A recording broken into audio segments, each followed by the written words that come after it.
sini saya akan mempresentasikan tentang materi termodinamika dalam tubuh makhluk hidup. Yang pertama itu proses metabolisme manusia.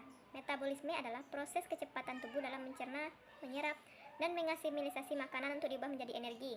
Hal-hal yang mempengaruhi metabolisme tubuh, yang pertama ukuran dan komposisi tubuh, yang kedua jenis kelamin, yang ketiga usia, yang keempat genetik, yang kelima suhu tubuh, yang keenam asupan kafein atau stimulan, yang ketujuh hormon, kedelapan kehamilan, yang ke-9 konsumsi makanan dan minuman, dan yang ke-10 tingkat aktivitas.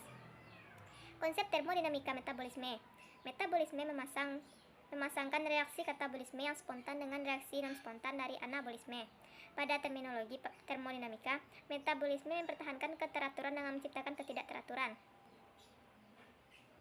Cara kerja metabolisme. Metabolisme tubuh bekerja melalui dua proses, yaitu katabolisme dan anabolisme, yang berlangsung secara bersamaan. Yang pertama itu katabolisme. Katabolisme adalah proses pengolahan dan pemecahan nutrisi serta pembakaran kalori dari makanan untuk kemudian digunakan oleh tubuh sebagai energi. Yang kedua, anabolisme. Anabolisme merupakan proses memperbarui dan memperbaiki sel-sel tubuh melalui pembakaran kalori menggunakan energi yang dihasilkan tubuh melalui proses katabolisme.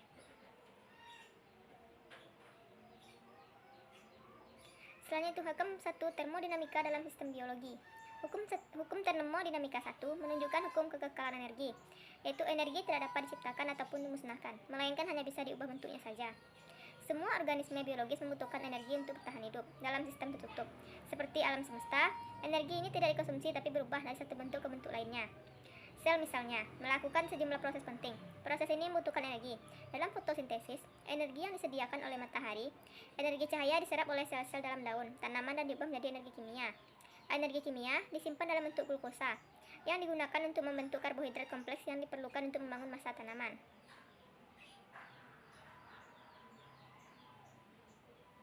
Selanjutnya itu hukum 2 termodinamika dalam sistem biologi. Hukum 2 termodinamika menyatakan bahwa ketika energi dipindahkan, akan ada lebih sedikit energi yang tersedia pada akhir proses transfer daripada awalnya.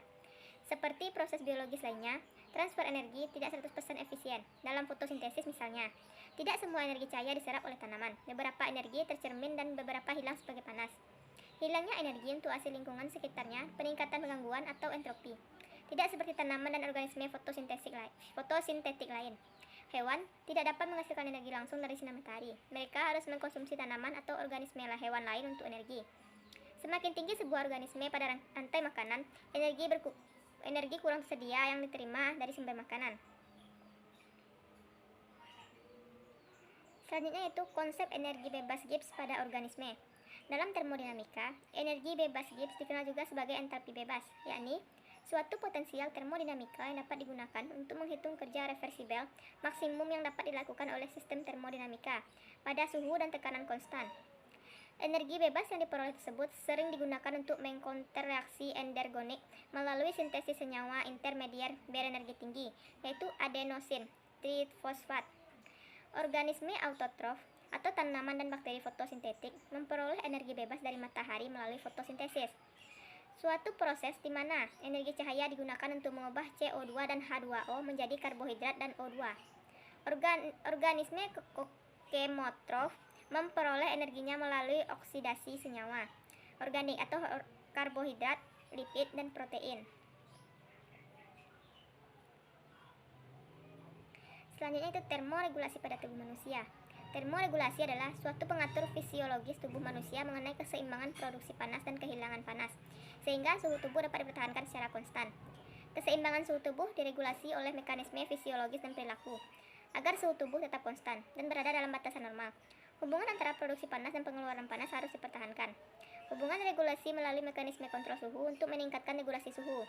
Hipotalamus yang terletak antara hemisfer cerebral mengontrol suhu tubuh sebagaimana kerja termostat dalam rumah. Hipotalamus merasakan perubahan ringan pada suhu tubuh. Hipotalamus anterior mengontrol pengeluaran panas dan hipotalamus posterior mengontrol produksi panas.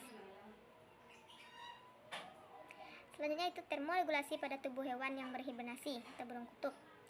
Termoregulasi adalah suatu pengatur fisiologis tubuh manusia mengenai keseimbangan produksi panas dan kehilangan panas sehingga suhu tubuh dapat dipertahankan secara konstan. Beruang kutub mengatur suhu tubuh secara fisiologis. Apabila suhu lingkungan mengalami peningkatan, maka suhu tubuh akan memproduksi keringat agar terjadi penguapan. pada permukaan tubuh sehingga peningkatan suhu tubuh dapat dicegah. Beruang kutub pada musim dingin melakukan aktivitas tidur panjang. Saat tidur panjang, suhu tubuh mereka turun sampai kira-kira 34 derajat dari 38 derajat. Jika seekor burung kutub tertidur di atas salju, maka salju di bawah tubuhnya akan mencair karena kalor dari tubuh beruang tersebut. Akan tetapi, beruang tersebut tidak dapat mengambil kalor dari salju tersebut untuk menghangatkan tubuhnya. Dengan demikian, aliran energi kalor memiliki arah yaitu dari panas ke dingin.